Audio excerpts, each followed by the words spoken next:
नमस्कार साथियों, मैं डॉक्टर विकास कुमार मलिक, कृषि वैज्ञानिक। आज हम बात करेंगे गन्ने में लगने वाले एक महत्वपूर्ण कीट के बारे में।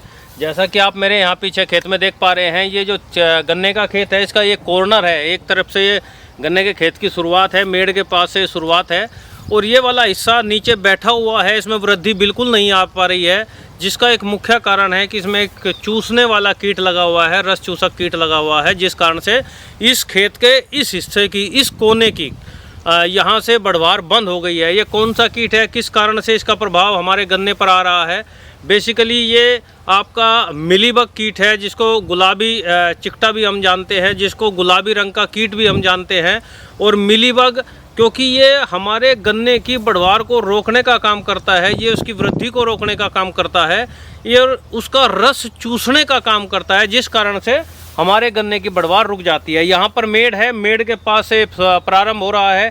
कोई ना कोई एक बेसिक कारण इसके पीछे जरूर होगा, चाहे वहाँ पर पेड़ हो, चाहे वहाँ पर खरपतवार हो, चाहे वहाँ पर कोई ना कोई अन्य ऐसा कारण, वहाँ पर किसी भी प्रकार का कोई ढेर, कूड़े का ढेर हो, गोबर की खाद का ढेर हो, वहाँ से ये प्रारंभ होगा और धीरे धीरे आपके खेत में फैलना शुरू हो जाएगा।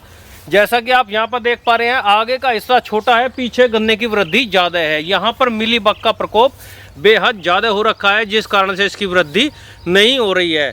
बेसिकली जो मिलीबग होता है, जो कीट है, ये रस चूसने वाला कीट है। इसकी मादा गुलाबी रंग की होती है, और ये पाया कहाँ पर जाता है? हमारा ये पौधा है, हम आसानी से इसकी पहचान कहाँ पर किए, कहाँ पर दिखाई देगा? ये हमारा गन्ना है। इस गन्ने के अंदर यदि हमको इसको ढूंढना है तो कहाँ पर मिलेगा, और हमें पता कैसे लगे कि हमारे गन्ने पर मिलीबग का प्रकोप है? आप आसानी से देख पाएंगे, ये बाहरी रूप से आपको स्पष्ट तौर पर दिखाई नहीं देगा। ये हमेशा पत्ती के अंदर, लीफ शीथ के अंदर वहाँ पर बैठा हुआ मिलेगा, जिस कारण से ये वहाँ पर गांठ के पास यहाँ पर बैठा हुआ रहता है, और यहीं से ही रस चूसने का काम करता है, जिससे पोरियाँ छोटी हो जाती है, गन्ने की वृद्धि नहीं होती। और अभी हम देखते हैं यहाँ पर उसका प्रभाव देखने को मिलता है या नहीं। आप यहाँ पर आसानी से देख पाएंगे, ये आपको यहाँ पर मिलीबग का प्रकोप आसानी से देखने को मिल रहा है। ये कीट का प्रकोप यहाँ पर है, और यहाँ पर इसने रस चूसने का काम किया है, और ये यहीं पर इसके उपस्थित है। आप आसानी से यहाँ पर देख पाएंगे, सफ़ेद और गुलाबी रंग का यहाँ पर ये कीट है, जो यहाँ से रस चूसने का काम करता है। पत्ती के अंदर, लीफ शीथ के अंदर ये रहता है, और आसानी से वहाँ पर अपने आप को सर्वाइव कराकर जिंदा रहने का काम करता है, जिसे आप आसानी से पहचान पाएंगे कि आपके खेत में मिलीबग कीट लगा है।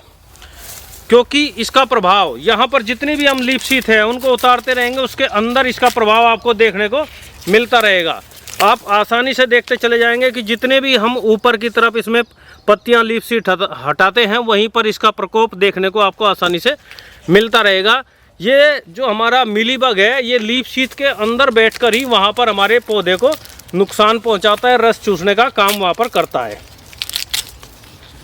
जैसे जैसे हम ऊपर की तरफ बढ़ते हैं, सभी लीफ शीथ के अंदर, आप यहाँ पर देखते हुए देख पा रहे होंगे, सभी लीफ शीथ के अंदर ये यहाँ पर बैठा है, और यहीं पर रस चूसने का काम करता है, जिससे एक प्रकार का मधुस्राव छोड़ता है, जिससे ब्लैक सूटी मोल्ट एक तरल पदार्थ वहाँ पर छोड़ता है, जिससे काला फंगस भी वहाँ पर पैदा हो जाता है। इसका आपतन जुलाई अगस्त के महीने में अधिक होता है, जहाँ पर ह्यूमिडिटी अधिक होती है, और जिस कारण से ये आपके खेत में एक कॉर्नर से बढ़ना शुरू होगा आपके खेत में कॉर्नर से बढ़ना शुरू होगा, और निश्चित तौर पर ये वहाँ पर आपकी फसल को बेहद ज़्यादा प्रभावित करेगा। ये उत्पादन पर सीधा सीधा प्रभाव डालता है, और गन्ने की वृद्धि को रोकता है। इसके साथ साथ रिकवरी को भी प्रभावित करता है।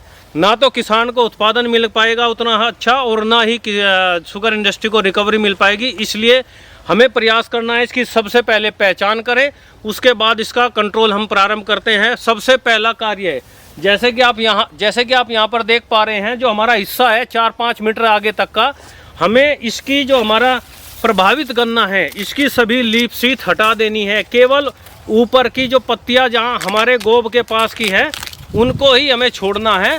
बाकी सारी पत्तियां यहाँ से इसको हमें मिलीबग को एक्सपोज कर देना है।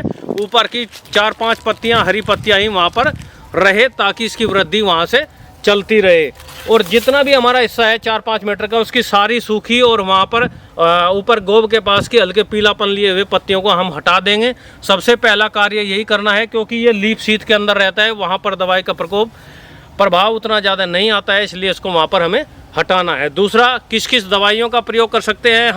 इमिडाक्लोप्रिड 17.8 SL का 1 ml प्रति लीटर पानी की दर से। दूसरा, डाइमेथोएट 30 EC का 2 ml प्रति लीटर पानी की दर से। तीसरा, मोनोक्रोटोफास का 3 ml प्रति लीटर पानी की दर से। और इसका एक और सबसे महत्वपूर्ण मैं विषय बताता हूँ कि इसके साथ स्टिकर का इस्तेमाल अवश्य करें, ताकि वो इसके अंदर जाकर वो केमिकल पौधा जो हमारा कीट है उसकी सरफेस उसके शरीर के अंदर प्रवेश कर जाए और आसानी से हम उसको वहाँ पर कंट्रोल कर पाए। इसलिए समय से कंट्रोल करने के लिए बेहद आवश्यक है कि आप समय से पत्तियों को हटाएं और वहाँ पर केमिकल का एक स्प्रे करें, और 10 से 15 दिन के अंतराल पर एक बार दोबारा पुनः केमिकल का स्प्रे करें। और इस केमिकल के साथ साथ आप प्रयास करें पौधे में न्यूट्रिशन की भी पूर्ति करें, ताकि दोबारा से वो ग्रोथ आ सके। आप सेकंड स्प्रे में, फर्स्ट स्प्रे में कभी भी आप पोषक तत्वों का इस्तेमाल अतिरिक्त नहीं करेंगे, लेकिन दूसरे स्प्रे में आप इसके साथ NPK के साथ जा सकते हैं,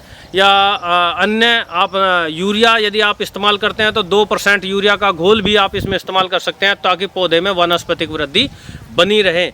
इस प्रकार सबसे महत्वपूर्ण है हमारे खेत की मेड़ साफ हो। हमारे खेत के कॉर्नर पे कोई पेड़ है तो वहाँ पर विशेष सावधानी बरतें कि वहाँ पर मिलीबग के प्रकोप होने की संभावना ज़्यादा रहती है। उसके आसपास का क्षेत्र बिल्कुल साफ रखें और समय से मॉनिटरिंग करते हुए उस पर हम स्प्रे करते रहें, तो निश्चित तौर पर हमारा खेत सुरक्षित होगा।